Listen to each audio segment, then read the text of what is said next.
Welcome to the Laws of Business podcast. Here, we will share the skills you need to make your business a success. Learn about goal setting, productivity, time management, marketing, and much more. Hear inspiring stories with today's best business leaders and join a hub of thousands of passionate entrepreneurs across the world. And now, here's your host, Jamil Jama.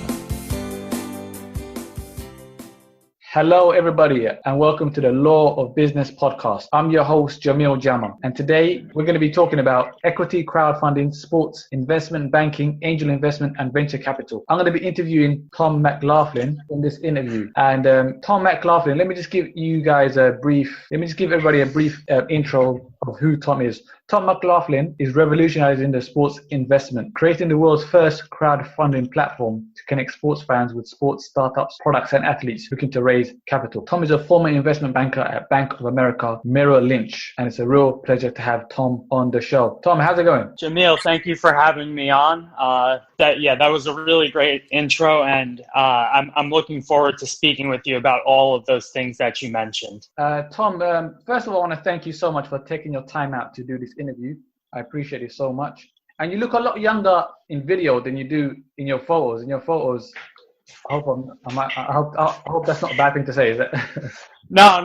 It's in the picture on my LinkedIn and on all of my social media, I'm obviously wearing a suit because I used to go to an office where you have to wear a suit for everything. So you look like a boss anyway. You look like a real boss.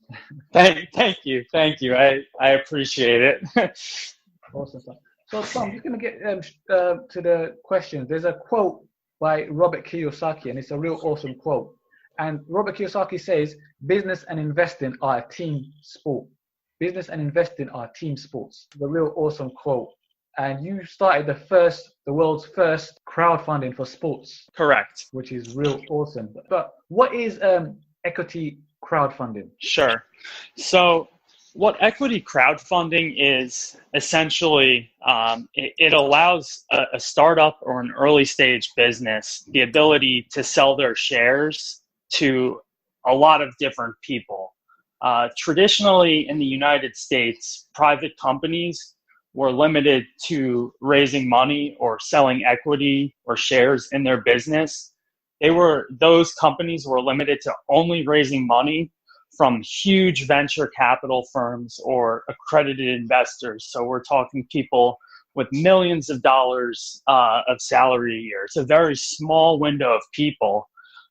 And what happened was the US government smartly realized that there are people below those thresholds who, would like to invest in those startup businesses. And so, that legally came about in the US. And so, to wrap that all up, basically anybody at any wealth class in the United States can now buy shares in early stage companies.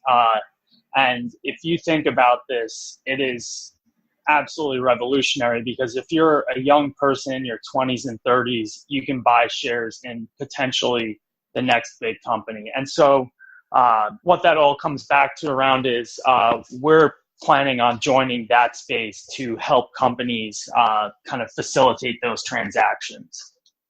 And you don't need to have millions in a bank or hundreds of thousands, do you? Absolutely not. And one of the great things, the legislation that changed was referred to as the Jobs Act, and this was signed under President Obama. So now anybody from any wealth class can now invest, and in a lot of cases, the minimum investment is as low as $100. Yeah. So, awesome. Let's use myself for an example. I'm 27 years old.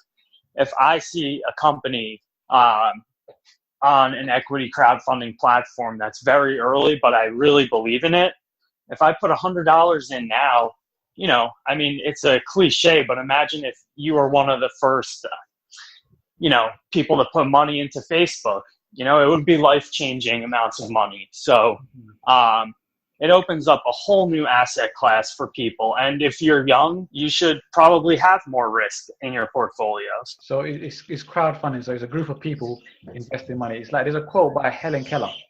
alone we can do so little, together we can do so much. And Spot on. crowdfunding provides that platform where you can work together. Absolutely. So Tom, how will sports fans be able to invest in sports? Sure.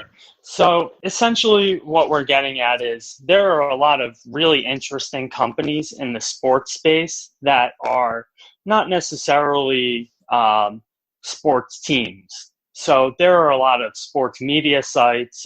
There are a lot of people who are creating interesting products in the sports space that don't involve the traditional team ownership. And so a lot of these companies will sell their shares to individuals. And so, as an individual investor, you're now able to kind of purchase shares of equity or ownership in a lot of these companies that are, on the cutting edge of the sports industry. I remember in 2012, there was one girl, she raised 1.2 million just from crowdfunding. Yep. So it can be raised, but how common is that? Is that rare, or is it common for people to raise enough money? What's the success rate in crowdfunding? Yeah, sure. So like you said, it is absolutely possible. Crowdfunding is amazing because anybody with an idea, basically anywhere in the world, can kind of come on and do a traditional crowdfunding transaction and raise money. And there are those success cases of, in some cases, upwards of $1 million. But I would say the overall success rate, people can set limits of anywhere from, a couple $100 to, anywhere up to over $1 million. So, to kind of, I'm not going to just take a guess at the success rate, but what I'll say is that I think people that take time when they are creating their pitch for a crowdfunding campaign, I think the people who really spend the time and learn as much as they can and market it in effective ways, I would say that there's a very high success rate for those types of people. So they have to put in a lot of effort. They can't just rely on the idea to make it successful. They have to put in a lot of effort, right? Absolutely, right. And if you look at things like Twitter and Facebook, Instagram, the world is connected in ways that it never has been before. So there really are no excuses, because marketing on those platforms can get your word out to so many people. So it's a huge asset to understand when you're going to go into a crowdfunding campaign and you're managing it. You have to leverage your social media. You have to leverage your email list. And all of those things are possible and simple, but they take time, or they take time to, sort of delegate that to somebody else. And Tom, there's many crowdfunding platforms. So you're the first one to make a platform specifically for sports. How does it feel like to be the first to do this? Yeah, it's interesting. I mean, being the first to do anything, it means, I'm either crazy and it's going to fail, or this could be a huge success. And on a very personal level, I've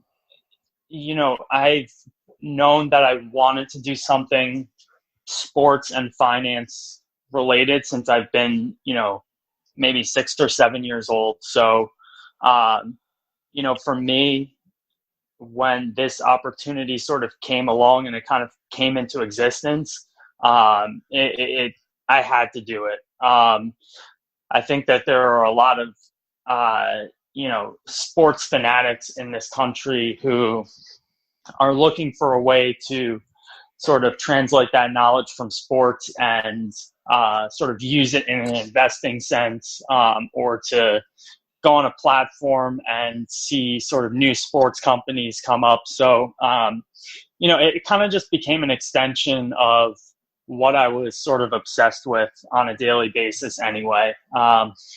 So it feels great, it feels great. We haven't really even scratched the surface of sort of what I think this sort of movement of people can do, but I'm definitely excited, and we're gonna just keep chipping away. That's awesome. I'm excited for you as well, Tom. And I want to congratulate you for starting the world's first sports crowdfunding platform, that's just real awesome. Thank you. I appreciate it very much. So, Tom, where can you be contacted? Yeah, sure. So we're very active on Twitter, and our handle is @GlobalSportFund. You can also email us directly, fans, FANS, @globalsportsfunds.com. And, we also have a website, a lot of other social media outlets. I'd be happy to, give you those links if you want to share them with people. But yeah, I'm pretty accessible if you just, Google my name and our company, Global Sports Fund. That's awesome, Tom. Tom, I want to thank you again for coming on the podcast, for doing this interview. I appreciate that. Absolutely, no problem. And I want to thank all the listeners for tuning in. I'm sure you got a lot of value. And I'm Jamil Jama. This is The Law of Business. And that was Thomas McLaughlin. Thank you all very much for listening. Thanks for listening to the Laws of Business podcast. Find out more about us on thelawsofbusiness.com. Thank you for being a part of our journey.